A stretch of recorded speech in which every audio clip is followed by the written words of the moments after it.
हाय. Hello. बरा. एकदम ठीक. माझं या वकील सोबत लग्न ठरलं होतं. म्हणलं हिला वैयक्तिक भेटून जरा मन मोकळेपणानं चर्चा करावं आणि लग्नाची तारीख पण ठरवूया. मनापासून आल्या आणि मनापासून मला बोलायचं तुझ्याशी. हो ठीक आहे, पण वचन द्या की जे काय बोलणार ते खरं बोलणार, अजिबात काही खोटं नाही बोलणार. अरे बापरे.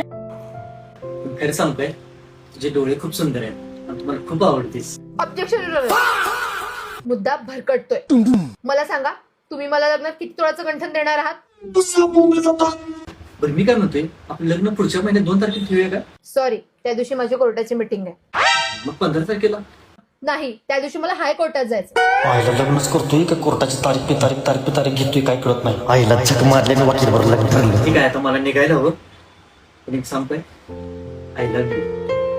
ठीक आहे, तुमचा अर्ज प्राप्त झालेला आहे. यावर योग्य पडताळणी करून घरी सगळ्यांशी बोलून योग्य ते निर्णय घरी सुनावला जाईल. तोपर्यंत संयम राखा.